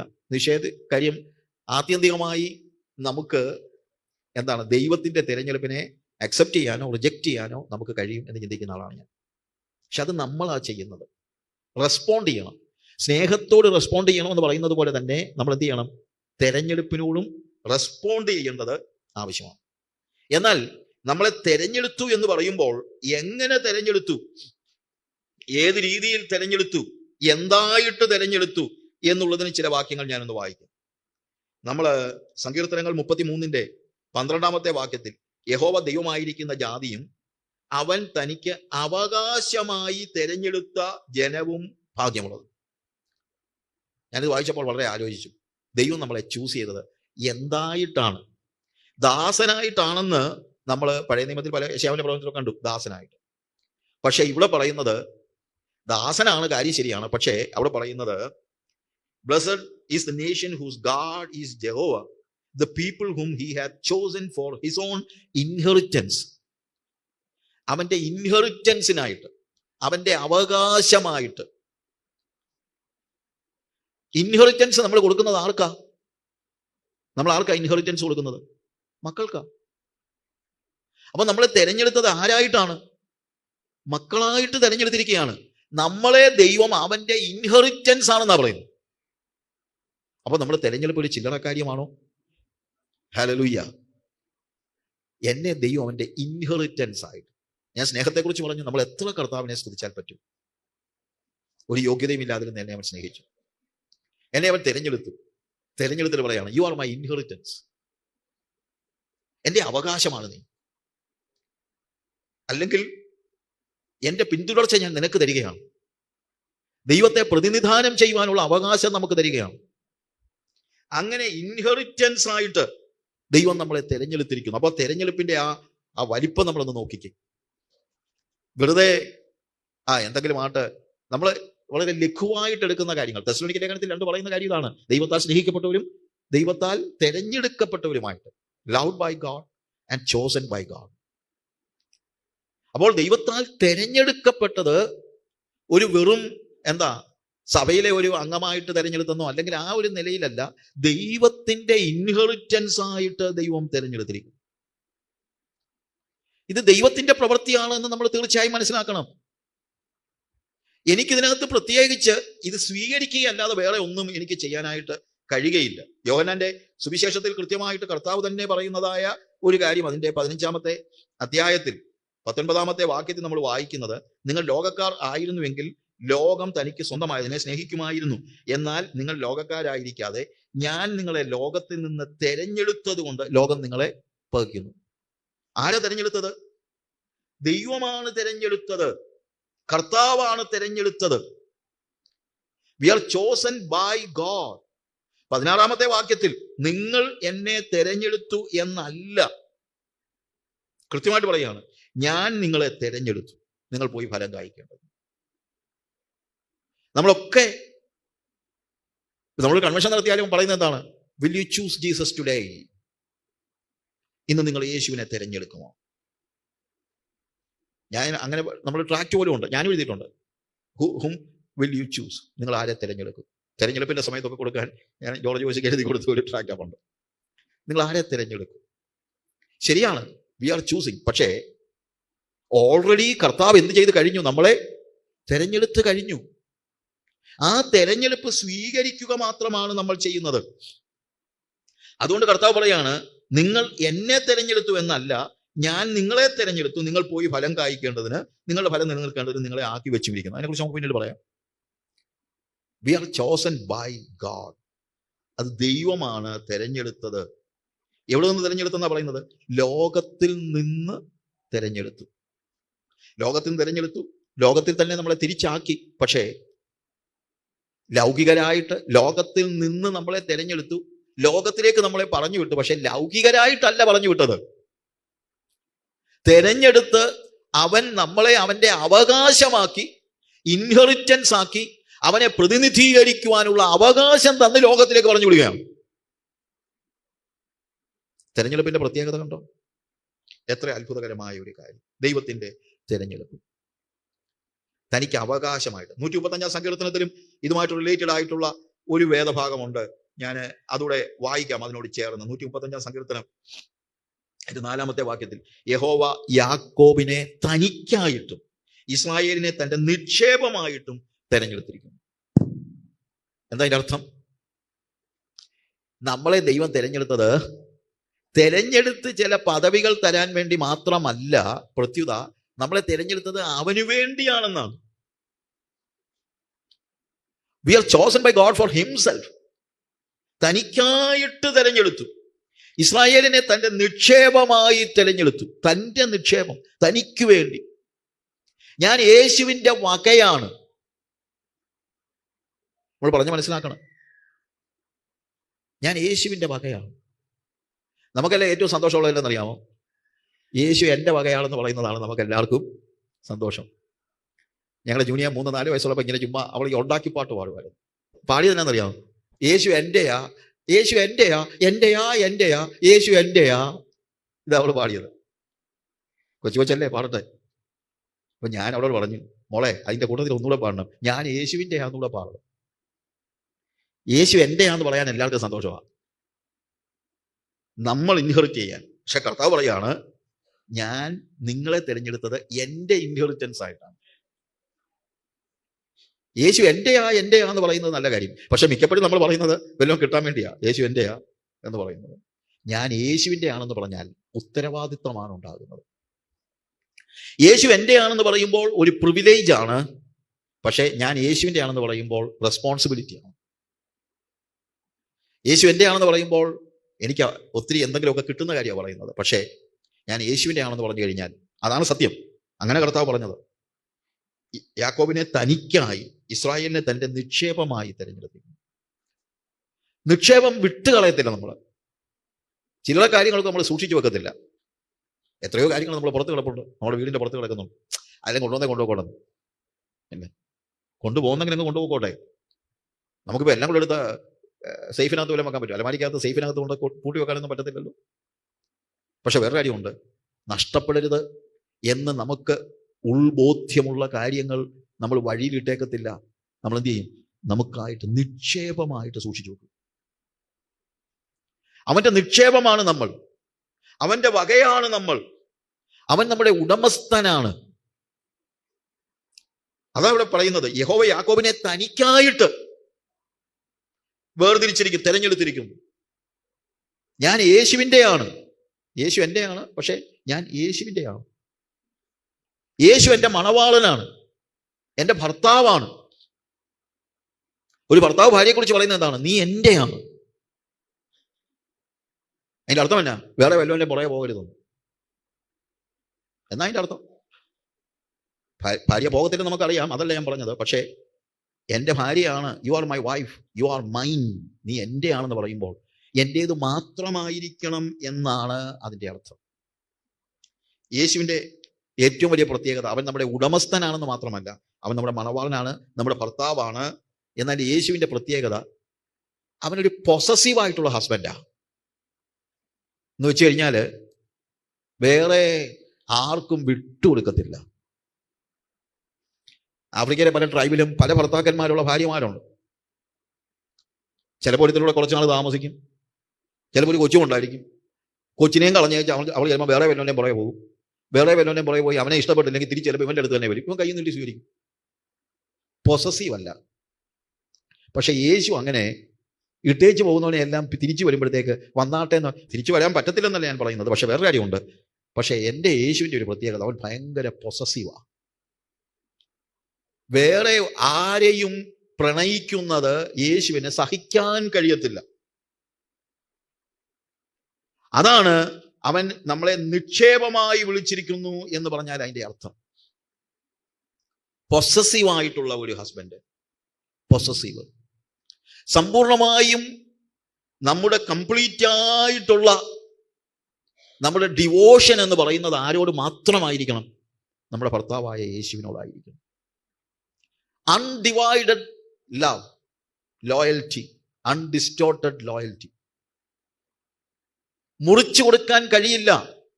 ആവർത്തന പുസ്തകത്തിൽ നമുക്കറിയാമല്ലോ, കർത്താവ് കൽപ്പന കൊടുക്കുമ്പോൾ ഏറ്റവും വലിയ കൽപ്പനയായിട്ട് 6-ാം അധ്യായത്തിൽ പഠിപ്പിക്കേണ്ടത്, കുഞ്ഞുങ്ങളെയൊക്കെ ഓരോ ദിവസവും പഠിപ്പിക്കേണ്ട കാര്യമായിട്ട് പറയുന്ന 4-ാം വാക്യം മുതൽ വായിക്കുമ്പോൾ, ഇസ്രായേലേ കേൾക്ക, യഹോവ നമ്മുടെ ദൈവമാകുന്നു, യഹോവ ഏകൻ തന്നെ. നിന്റെ ദൈവമായ യഹോവയെ നീ പൂർണ്ണ ഹൃദയത്തോടും പൂർണ്ണ മനസ്സോടും പൂർണ്ണ ശക്തിയോടും കൂടെ സ്നേഹിക്കണം. ഇത് വേദപുസ്തകത്തിലുടനീളമുള്ള വാക്യമാണ്. പുതിയ നിയമത്തിലും എല്ലാം കർത്താവ് പറയുന്നതാണ്. ഏറ്റവും വലിയ കൽപ്പന അതാണ്. എന്താ? നിന്റെ ദൈവമായ യഹോവയെ, കർത്താവിനെ നീ പൂർണ്ണ ഹൃദയത്തോടും പൂർണ്ണ മനസ്സോടും പൂർണ്ണ ശക്തിയോടും കൂടെ സ്നേഹിക്കണം. അപ്പൊ സ്നേഹത്തിനകത്ത് പൂർണ്ണത വേണം എന്നുള്ളതാണ്. പൂർണ്ണം, complete, with all your heart എന്ന് വെച്ച് കഴിഞ്ഞാൽ വേറെ സ്പേസ് ഇല്ലാത്ത നിലയിൽ ഞാൻ ഒരു ഗ്ലാസ് ഒരു കുപ്പി വെള്ളമോ അല്ലെങ്കിൽ എന്തെങ്കിലും ആയിക്കോട്ടെ, പാലായിക്കോട്ടെ, അതിനകത്ത് പകുതി പാലുണ്ടെങ്കിൽ എനിക്ക് എന്ത് ചെയ്യാൻ പറ്റും? അതിനകത്ത് വേറെ എന്തെങ്കിലും ഒഴിക്കാൻ പറ്റും. വേറെ എന്തെങ്കിലും ഒഴിക്കാൻ പറ്റിയാൽ അതിൻ്റെ അർത്ഥം അത് കംപ്ലീറ്റ് അല്ല എന്നാണ്. അത് ഹാഫേ ഉള്ളൂ, പൂർണ്ണമല്ല. എന്നാൽ നിറഞ്ഞിരിക്കുന്ന ഒരു കുപ്പിയിലേക്ക് നമുക്ക് വേറെ എന്തെങ്കിലും കൊണ്ടിടാൻ പറ്റുമോ? ഇല്ല. എന്നതുപോലെ ദൈവത്തോടുള്ള എൻ്റെ സ്നേഹം, യേശുവിനോടുള്ള എൻ്റെ ലോയൽറ്റി എന്ന് പറയുന്നത് പൂർണ്ണമായിരിക്കണം. എന്ന് വെച്ച് കഴിഞ്ഞാൽ അതിനകത്ത് വേറെ ഒന്നും ഫില്ല് ചെയ്യാൻ കഴിയത്തില്ല. വേറെ ഒന്നും അതിനകത്ത് ഇടാൻ പറ്റില്ല. വേറെ ഒന്നിനെയും എനിക്ക് സ്നേഹിക്കാൻ കഴിയില്ല എന്നുള്ളതാണ്. വേറെ ഒന്നിനെയും എനിക്ക് സ്നേഹിക്കാൻ കഴിയില്ല. കംപ്ലീറ്റ് ആയിരിക്കണം. വേറെ ഒന്നും അതിനകത്ത് ഉണ്ടാകാനായിട്ട് പാടില്ല എന്ന് പറയുന്നതാണ്. നത്തിങ്. വേറെ എന്തെങ്കിലും ഉണ്ടെങ്കിൽ അത് പൂർണ്ണ ഹൃദയത്തോടെയല്ല. ഹൃദയത്തിൽ മറ്റൊന്നും ഉണ്ടാകാൻ പാടില്ല. മനസ്സിൽ യേശു അല്ലാതെ മറ്റൊന്നും ഉണ്ടാകാൻ പാടില്ല. എറണാകുളത്തെ മാത്യു പറഞ്ഞൊരു കാര്യമുണ്ട്. കർത്താവേ, എനിക്ക് ഇഷ്ടം പോലെ കാശ് തരണേ, എനിക്ക് രൂപ തരണേ, എന്നെ വലിയ സമ്പന്നനാക്കണേ എന്ന് പറയുമ്പോൾ നമ്മൾ വേദോസം പഠിപ്പിക്കുന്നത് പണമെന്ന് പറയുന്നത് മാമോനാണ്, മറ്റൊരു ദൈവമാണ്. നമ്മൾ ദൈവത്തിൻ്റെ അടുത്ത് ചെല്ലുന്നത് തന്നെ വേറൊരു ദൈവത്തെ വേണമെന്ന് പറഞ്ഞാൽ ഇല്ലേ? പണം വേണമെന്ന് പറഞ്ഞു കഴിഞ്ഞാൽ, കർത്താവേ നിന്റെ പുറകെ വന്നിട്ട് അത്രയും വലിയ ഗുണമൊന്നുമില്ല, അതുകൊണ്ട് എനിക്ക് നീ മാമോനെ തരണമെന്ന് അയച്ചെന്ന് പറയുന്നത്. അപ്പൊ ദൈവത്തിന്റെ അടുത്തോട്ട് ചെല്ലുന്നത് തന്നെ മറ്റൊരു ദൈവത്തെ വേണമെന്ന് പറഞ്ഞുകൊണ്ടാ. അതാ ഇന്നത്തെ പ്രസംഗങ്ങളെല്ലാം. എന്തൊരു കഷ്ടമാണെന്ന് പറയാം. യാക്കോബിന്റെ ലേഖനത്തിൽ അതിന്റെ 4-ാമത്തെ അധ്യായത്തിൽ നമ്മൾ അതിന്റെ 4-ാമത്തെ വാക്യം വായിക്കുമ്പോൾ വ്യഭിചാരിണികളായുള്ളവരെ ലോകസ്നേഹം ദൈവത്തോട് ശത്രുത്വം ആകുന്നു എന്ന് നിങ്ങൾ അറിയുന്നില്ലയോ? ആകയാൽ ലോകത്തിന്റെ സ്നേഹിതനാകുവാൻ ഇച്ഛിക്കുന്നവനെല്ലാം ദൈവത്തിന് ശത്രുവായി തീരുന്നു. ഈ വാക്യം നിങ്ങൾ വായിച്ചിട്ടില്ലേ? ഇവിടെ പറഞ്ഞിരിക്കുന്നത് വ്യഭിചാരിണികളായുള്ളവരെ എന്നാ. എന്ന് വെച്ച് കഴിഞ്ഞാൽ നമ്മൾ ചിന്തിക്കുന്നത് പോലെയുള്ള പുരുഷനും സ്ത്രീയും തമ്മിലുള്ള വ്യഭിചാര ബന്ധത്തെക്കുറിച്ച് അത് ഒരിക്കലും പാടില്ല. അതല്ല ഇവിടെ പ്രത്യേകമായിട്ട് പറയുന്നത്. നിങ്ങൾ വ്യഭിചാരിയാണ് എന്തുകൊണ്ട് എന്ന് ചോദിച്ചാൽ, നിങ്ങൾ ദൈവത്തിന്റെ ഭാര്യയാണെന്ന് പറയുന്നു, യേശു മണവാളനാണെന്ന് പറയുന്നു, പക്ഷേ നിങ്ങൾ സ്നേഹിക്കുന്നത് ലോകത്തെയാണ്. അതുകൊണ്ടാണ് ഞാൻ പറഞ്ഞത് യേശു ഒരു അസാമാന്യമായ നിലയിൽ പൊസസീവ് ആയിട്ടുള്ള ഒരു ഹസ്ബൻഡാ. ആ ഹസ്ബൻഡിനെ വിട്ട് ലോകത്തെ സ്നേഹിച്ചാൽ നിങ്ങൾക്ക് വേദപുസ്തകം ഇട്ടിരിക്കുന്ന പേര് വ്യഭിചാരി എന്നാ. കാരണം യേശുവാണ് എൻ്റെ ഭർത്താവ്. ആ യേശുവിനെ അല്ലാതെ ലോകത്തെ സ്നേഹിച്ചാൽ ഏത് രീതിയിലാണെങ്കിലും നമുക്കിന്ന് പറഞ്ഞാൽ മനസ്സിലാകാത്ത നിലയിൽ, അതുകൊണ്ടാണ് ഞാൻ പറഞ്ഞത്, നമ്മൾ ദൈവത്തിന്റെ അടുത്ത് ചെന്ന് മാമോനെ വേണമെന്ന് പറയുന്ന ഒരവസ്ഥ. ഇവിടെയും വല്ലതും ഇല്ലാതെ ജീവിക്കാൻ പറ്റുമോ ബ്രദറെ? ഇവിടെയും വല്ലതും കഴിക്കുകയും കുടിക്കുകയൊക്കെ വേണം. അത് വേണ്ടെന്നൊന്നും ആരും പറഞ്ഞില്ലല്ലോ. പക്ഷേ ഇവിടെ വേണം. അത് എന്തിൻ്റെ എക്സ്പെൻസിലാകരുത്? അവിടെ ഉള്ളതിൻ്റെ എക്സ്പെൻസിലാകരുത്, നിത്യതയുടെ എക്സ്പെൻസിലാകരുത് ഇവിടെ നിങ്ങൾക്ക് എന്തെങ്കിലും കാര്യങ്ങളുള്ളത്. സംതൃപ്തിയാണ് നമ്മൾ പഠിക്കേണ്ടത്. ഉള്ളത് കൊണ്ട് തൃപ്തിപ്പെടുക.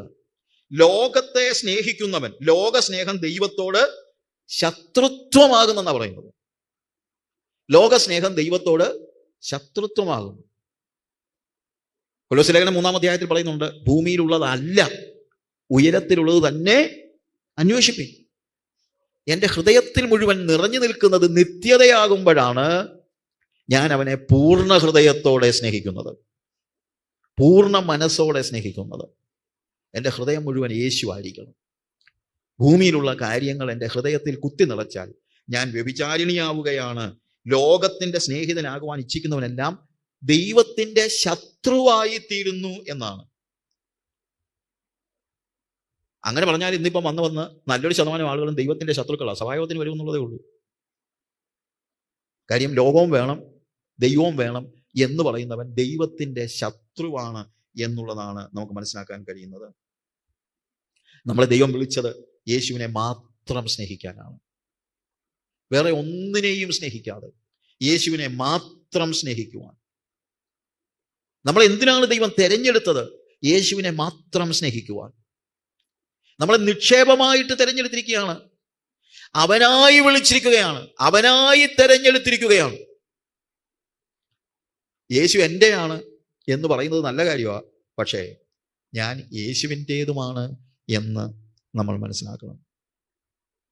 അവൻ എന്നെ തെരഞ്ഞെടുത്തു. അവനെന്നെ തെരഞ്ഞെടുത്തുവെങ്കിൽ അത് വലിയ ഉത്തരവാദിത്തമാണ്. വലിയ ഉത്തരവാദിത്തമാണ് അവൻ എന്നെ തെരഞ്ഞെടുത്തു എന്ന് പറയുന്നത്. പ്രിയമുള്ളവരെ, നമ്മളെ മുൻനിയമിച്ചത് എന്തിനാണെന്ന് റോമാലേഖനം 8-ാം അധ്യായം 29-ാം വാക്യത്തിൽ പറഞ്ഞിട്ടുണ്ട്. അവൻ്റെ പുത്രന്റെ സ്വരൂപത്തോട് അനുരൂപരാകുവാൻ അവൻ നമ്മെ മുൻ നിയമിച്ചുമിരിക്കുന്നു. നമ്മുടെ തെരഞ്ഞെടുപ്പ് എന്തിനു വേണ്ടിയാണ്? നമ്മുടെ മുൻ നിയമനം എന്തിനു വേണ്ടിയാണ്? അവൻ്റെ പുത്രന്റെ സ്വരൂപത്തോട് അനുരൂപരാകുവാനാണ്. ഞാൻ ഈ ഭൂമിയിൽ ജീവിക്കുന്ന എന്തിനു വേണ്ടിയാണ്? എന്തിനാണ് ദൈവം എന്നെ തിരഞ്ഞെടുത്തത്? വല്ല വിധേനയും യേശുവിനെ പോലെ ആകാനാണ്.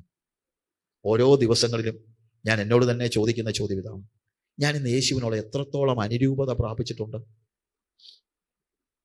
യേശുവിൻ്റെ സ്വഭാവത്തോട് ഞാൻ എത്രത്തോളം അനുരൂപത പ്രാപിച്ചിട്ടുണ്ട്? അത് നമ്മൾ ചോദിക്കേണ്ടതായ ഒരു ചോദ്യമാണ്.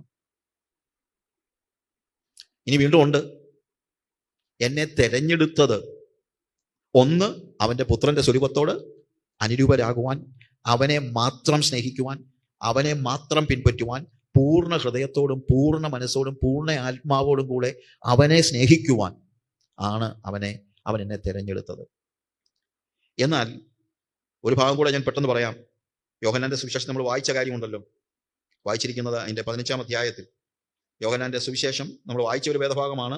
15-ാം അധ്യായം അതിൻ്റെ 16-ാമത്തെ വാക്യം: ഞാൻ നിങ്ങളെ തിരഞ്ഞെടുത്തു എന്നല്ല, നിങ്ങൾ എന്നെ തിരഞ്ഞെടുത്തു എന്നല്ല, ഞാൻ നിങ്ങളെ തിരഞ്ഞെടുത്തു, നിങ്ങൾ പോയി ഫലം കായ്ക്കേണ്ടതിന്, നിങ്ങളുടെ ഫലം നിലനിൽക്കേണ്ടതിനും നിങ്ങളെ ആക്കി വച്ചിരിക്കുന്നു. എന്തിനാണ് നമ്മളെ ലോകത്തിൽ തന്നെ ആക്കി വച്ചിരിക്കുന്നത്? പോയി ഫലം കായ്ക്കേണ്ടതിന്. സുവിശേഷ വേലയാണ് നമ്മുടെ മനസ്സിൽ പെട്ടെന്ന് വരുന്നത്. പക്ഷെ വേറെ കാര്യമുണ്ട്. ഈ അധ്യായം മൊത്തം നമ്മൾ വായിക്കുമ്പോൾ നമ്മൾ മനസ്സിലാക്കുന്ന ഒരു കാര്യമുണ്ട്. ഞാൻ സാക്ഷാൽ മുന്തിരിവള്ളിയും നിങ്ങൾ കൊമ്പുകളുമാകുന്നു. ഒരു മുന്തിരിയുടെ കൊമ്പിലുണ്ടാകുന്ന ഫലം ആരുടെ ഫലമാണ്? മുന്തിരിയുടെ ഫലമാണ്. മുന്തിരിയുടെ ഫലമാണ്. മുന്തിരിയുടെ കൊമ്പ് കായ്ച്ചാൽ നമ്മൾ ആരും പറയത്തില്ല കൊമ്പ് കായ്ച്ചെന്ന്, മുന്തിരി കായ്ച്ചെന്നാണ് നമ്മൾ പറയുന്നത്. ഇതുപോലെ യേശുവിൽ വസിക്കുന്ന ഒരു വ്യക്തി, അവനിൽ കായ്ക്കുന്ന ഫലം ആരുടെ ഫലമായിരിക്കും? യേശുവിൻ്റെ ഫലമായിരിക്കും. അത് നമ്മൾ മനസ്സിലാക്കണം.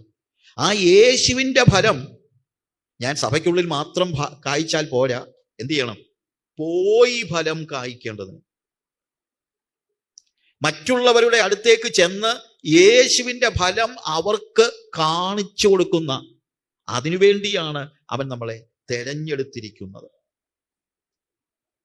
അതിനുവേണ്ടിയാണ് അവൻ നമ്മളെ തെരഞ്ഞെടുത്തിരിക്കുന്നത് എന്ന് നമ്മൾ മനസ്സിലാക്കണം. 2 പത്രോസിന്റെ ലേഖനം 1-ാം അധ്യായത്തിന്റെ 10-ാമത്തെ വാക്യത്തിൽ, ഞാൻ വളരെ സ്പീഡിൽ പോവുകയാണ്. അതുകൊണ്ട് സഹോദരന്മാരെ, നിങ്ങളുടെ വിളിയും തെരഞ്ഞെടുപ്പും ഉറപ്പാക്കുവാൻ അധികം ശ്രമിപ്പിൻ. അവൻ നമ്മളെ സ്നേഹിച്ചു, അവൻ നമ്മളെ തെരഞ്ഞെടുത്തു. ഈ 2 കാര്യങ്ങളാണ് നമ്മളിവിടെ പറഞ്ഞത്. അവൻ നമ്മളെ സ്നേഹിച്ചു, അവൻ നമ്മളെ തെരഞ്ഞെടുത്തു. നമ്മളെ സ്നേഹിച്ചത് എന്ത് സ്നേഹത്താലാണ് നമ്മൾ കണ്ടു? നിത്യസ്നേഹത്താൽ, മഹാസ്നേഹത്താൽ. അതിൻ്റെ പ്രതിഫലനമെല്ലാം എങ്ങനെ അത് ദൈവം പ്രതിഫലിപ്പിച്ചു എന്നെല്ലാം നമ്മൾ കണ്ടു. ആ സ്നേഹത്തോടുള്ള നമ്മുടെ റെസ്പോൺസ് എന്താണ്? അവൻ നമ്മളെ വിളിച്ചു, വേർതിരിച്ചു, തെരഞ്ഞെടുത്തു. നമ്മുടെ തെരഞ്ഞെടുപ്പ് നമ്മൾ ഉറപ്പാക്കിക്കൊള്ളുവിൻ. എന്തിനാ തെരഞ്ഞെടുത്തത്? നമ്മളെ തെരഞ്ഞെടുത്തത് അവനായിട്ടാണ്, അവന് വേണ്ടിയാണ്. അവൻ്റെ ഉടമസ്ഥൻ അവനാണ്. യേശു എൻ്റെ ഭർത്താവാണ്. പൊസസീവായിട്ടുള്ള ഒരു ഹസ്ബൻഡാണ് എനിക്കുള്ളത്. അതാ യേശു. ഞാൻ അല്ലാതെ അന്യ ദൈവങ്ങൾ നിനക്ക് ഉണ്ടാകരുത് എന്ന് വെച്ച് കഴിഞ്ഞാൽ വിഗ്രഹങ്ങളുടെ പുറകെ പോകുന്ന കാര്യമൊന്നുമല്ല ഇവിടുത്തെ പ്രധാനപ്പെട്ട കാര്യം. ഞാൻ അല്ലാതെ എന്ന് പറയുമ്പോൾ അടിസ്ഥാനപരമായി നമ്മൾ മനസ്സിലാക്കണം, പണം എൻ്റെ ദൈവമാകരുത്, പഠിത്തം എൻ്റെ ദൈവമാകരുത്, ലോകം എൻ്റെ ദൈവമാകരുത്, ഭൂമിയിലുള്ളതൊന്നും എൻ്റെ ദൈവമാകരുത്. എനിക്കൊരു ദൈവമേ ഉള്ളൂ, അത് യേശുവാണ്. പൂർണ്ണ ഹൃദയത്തോടെ, പൂർണ്ണ മനസ്സോടെ, പൂർണ്ണ ആത്മാവോടെ അങ്ങനെ ദൈവം നമ്മളെ തെരഞ്ഞെടുത്തിരിക്കുന്നു. നമ്മളെ തെരഞ്ഞെടുത്തു, ലോകത്തിൽ നിന്ന് തെരഞ്ഞെടുത്തു. ലോകത്തിലേക്ക് നമ്മളെ പറഞ്ഞു വിട്ടിരിക്കുകയാണ്. ലോകത്തിലേക്ക് പറഞ്ഞു വിട്ടപ്പോൾ നമ്മൾ അവിടെ പോയി ഫലം കായ്ക്കേണ്ടതിന് നമ്മളെ അവൻ വിളിച്ച് ആക്കിയിരിക്കുന്നു. 1 പത്രോസ് 2-ന്റെ 9-ാമത്തെ വാക്യം കൂടെ വായിച്ച് ഞാൻ എൻ്റെ വാക്കുകളെ അവസാനിപ്പിക്കാം. നിങ്ങളോ അന്ധകാരത്തിൽ നിന്ന് തൻ്റെ അത്ഭുത പ്രകാശത്തിലേക്ക് നിങ്ങളെ വിളിച്ചവന്റെ സൽഗുണങ്ങളെ ഘോഷിപ്പാൻ തക്കവണ്ണം തെരഞ്ഞെടുക്കപ്പെട്ട ഒരു ജാതിയും രാജകീയ പുരോഹിതവർഗവും വിശുദ്ധ വംശവും സ്വന്ത ജനവും ആകുന്നു. അന്ധകാരത്തിൽ നിന്ന് അത്ഭുത പ്രകാശത്തിലേക്ക് അവൻ നമ്മളെ വിളിച്ചു. ഒരിക്കൽ നമ്മൾ അന്ധകാരത്തിലായിരുന്നു, നമ്മളെ അവൻ തിരഞ്ഞെടുത്തു. നമ്മൾ ലൗകികരായിരുന്നു, ഇപ്പം നമ്മൾ ലൗകികരല്ല. നമ്മളെ അവൻ പ്രകാശത്തിലേക്ക് കൊണ്ടുവന്നു. എന്നിട്ട് തിരിച്ച് ഈ അന്ധകാരത്തിലേക്ക് തന്നെ നമ്മളെ പറഞ്ഞു വിടുകയാണ്, ഈ ഭൂമിയിലേക്ക്, ഈ ലോകത്തിലേക്ക്. എന്തിനു വേണ്ടിയാണ്? നമ്മളെ വിളിച്ചവന്റെ സൽഗുണങ്ങളെ ഘോഷിപ്പാൻ തക്കവണ്ണം. അതിനുവേണ്ടി നമ്മളെ തെരഞ്ഞെടുത്തിരിക്കുകയാണ്. വിശുദ്ധിക്ക് വേണ്ടി നമ്മളെ വിളിച്ചിരിക്കുന്നു, തെരഞ്ഞെടുത്തിരിക്കുന്നു. വേർപാടിന് വേണ്ടി വിളിച്ചിരിക്കുന്നു, തെരഞ്ഞെടുത്തിരിക്കുന്നു. അതെല്ലാം നമ്മൾ കണ്ട കാര്യമാണ്. നമ്മളെ വിശുദ്ധരും നിഷ്കളങ്കരുമാകുവാനാണ് അവൻ തെരഞ്ഞെടുത്തത്. ആ വിശുദ്ധിയും നിഷ്കളങ്കതയും സൂക്ഷിക്കുമ്പോൾ തന്നെ എൻ്റെ ചുറ്റുമുള്ളവരെ കുറിച്ചുള്ള ഉത്തരവാദിത്വം എനിക്കുണ്ട്. എൻ്റെ ഭർത്താവിനെ മാത്രം സ്നേഹിച്ച്, വളരെ പോസസീവായിട്ടുള്ള ഒരു കർത്താവാ നിങ്ങൾക്കുള്ളത്, മറ്റൊന്നും സഹിക്കാത്ത ലോകസ്നേഹം ദൈവത്തോട് ശത്രുത്വമാകും. ലോകത്തെ സ്നേഹിക്കാതെ പൂർണ്ണമായും, പൂർണ്ണ ഹൃദയത്തോടെ, പൂർണ്ണ മനസ്സോടെ, പൂർണ്ണ ശക്തിയോടെ യേശുവിനെ മാത്രം സ്നേഹിച്ച് ജീവിക്കുകയും അവന്റെ സൽഗുണങ്ങളെ മറ്റുള്ളവർക്ക് പ്രഘോഷിക്കുകയും അവന്റെ ഫലം മറ്റുള്ളവർക്ക് കിട്ടത്തക്ക നിലയിൽ അവരുടെ ഇടയിലേക്ക് പോയി ഫലം കായ്ക്കുകയും ചെയ്യുവാൻ ദൈവം നമ്മെ വിളിച്ചിരിക്കുന്നു. ദൈവമായ കർത്താവ് നിങ്ങളെ സഹായിക്കുമാറാകട്ടെ.